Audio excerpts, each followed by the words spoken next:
Pond's filling up. You can hear it pouring in. You can see the stream flowing right there. So actually the farthest pond up there, I threw a little 1.5-inch pipe in the overflow. I'm going to siphon it down about 1 foot and take 1 foot of water out of that pond and put it in here, and I don't know, it might at least cover the bottom here, make it start looking a little bit more like a pond, and we'll just wait for the thunderstorms to get here. It was easy enough just to throw that in there and let it siphon it out a little bit. So working on getting the skid steer and everything fixed this week. So I'm going to take the excavator this afternoon, and those two machines, well actually all those machines have got to leave here in the next week or so. There's a few trees I want to work on that back line. I'll ride over there and show you it, and I'm going to work on that this afternoon, get some of those down and haul it over there to the burn pile. So here's the back edge of the field, and as you can kind of tell, that's where I cleaned up the other weekend. And while I got the excavator and the dump truck here, I don't know, there's about 12 trees right in there, just right in front of those big oak trees. There's a bunch of scraggly poplar trees and low-lying branches. I'm going to clean all that out and kind of get that opened up and extend that field back a little bit and just kind of clean up the edge. You see how overgrown it is? Well, the new pond's right in there and you can't even see it. So if I run down here and rip out all this underbrush right here in front of these trees, that should really kind of open it up nicer.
I made a little bit of progress for the few minutes I had this afternoon.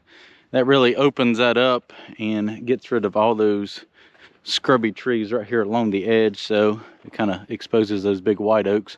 Gonna grab those few right there and a couple more on the other side of that tree, and then this is pretty much done back here. I think what I'm going to do is maybe come in there with the mini and the mulcher and get a little bit of that right there. I don't want to rip out too many trees along all those other ones that'll end up damaging the roots to those other trees and possibly killing those, so it's probably just best to mulch some of that down. But these right here along the edge, they were far enough away from everything where I didn't really feel uncomfortable about ripping those down. So probably got about 2 more loads worth of brush over there to take down, get all this loaded up, and that's pretty much all I need the dump truck and the excavator for. I got maybe a couple more trees up there I want to take down, but other than that, this stuff's going to start heading off to more projects.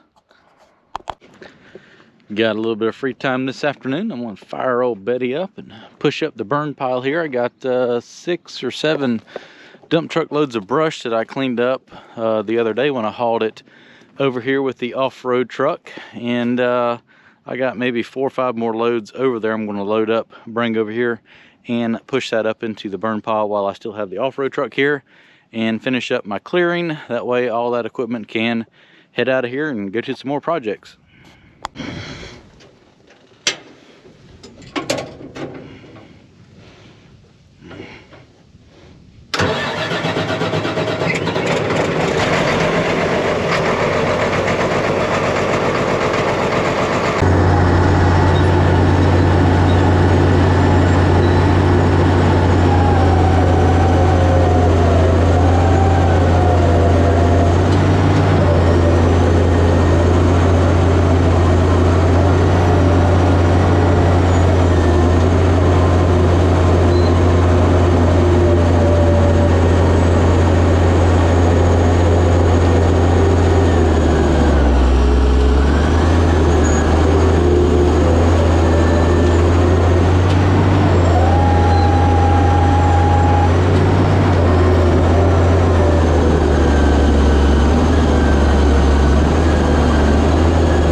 Well, now that I have the brush pushed up over there, I'm going to load those piles right there into the off-road truck, take those over there, get that cleaned up. But first, let's walk down here and check on the pond.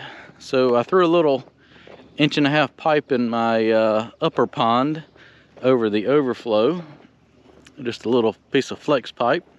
Started letting it siphon down. I haven't gone to see how much the pond's gone down, but it's probably gone down 6 or 8 inches by now, I would think, because about half the bottom is covered in this one now. Still flowing in here strong. I probably need to go up there and check it this evening and possibly cut the siphon off before I drain it down too much. But yeah, starting to get a shape now.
last load for today. So, well, for all. I've taken down everything I want to. I'm gonna leave those hickory trees right there in front of those oak trees. The field kind of curved, and I kind of wanted to straighten it out a little bit. Walk down here and show you that sun's kind of bright. But open it up a little bit, get a little more sunlight in here. As you can tell, this is kind of where, I don't know if I'll ever put stone down right here, but where the road kind of goes, it stays a little bit wet. I need to come in here and kind of trim that out a little bit from where I hauled all the dirt from the pond over here. But there was a pile of dirt there, cleared those trees off and got that opened up, and just kind of reached in here and got all these trees along this edge, and especially that big group of trees right there, and kind of really open it up around that big white oak. And that's the kind of the look I'm going for right there, is the nice big white oaks along the tree line there, and just rip all that little scrubby underbrush mess out. And I can come in here with the skid steer whenever it's fixed and kind of rake over this and clean all this up and get it where I can keep it mowed down with the bush hog. But yep, that's what I was shooting for, and I like the way that looks now. Got those limbed up a little bit the other week, so yeah, I'm happy with it. I'm gonna go dump that load of brush out. Truck needs to have an oil change in it before it goes to another job. Do that. Got a couple more trees to take down up there beside that dirt pile and stack up my burn pile. And then that track hoe and the 950-3 are going to a big stumping job. Lots to do. Compactor's got to go to the big pond. That's got to go to a big pond after I do a building pad. Yep, lots to do. And we can't finish off the day without taking Betty and pushing the brush piles up that I dumped earlier today from back there in the back. Let's do a little pushing again.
Till next time, old Betty. I'm telling you, it works great for stuff like this. Get your 5 or 6 loads of brush, fire old Betty up, and just put it in first gear. Shoves it right up into a nice burn pile. So I'll let that dry out. Obviously that's just been taken down this week, so it's still nice and green, but the other stuff on the backside is pretty dry out, so it won't take long. And I'm curious on how much more of the field will grow before it dies off. This is currently how tall the first cutting would have been if I hadn't cut it. Right at about 4 feet, 4.5 feet tall. But I wanted to get it before it seeded out. They said it's got a whole lot more nutrients before it seeds out. But living and learning here. It'd be nice if that would grow like another foot or so before it burns off with the heat. Might be able to get one more cutting out of it. A small cutting, but hey, some's better than none, right?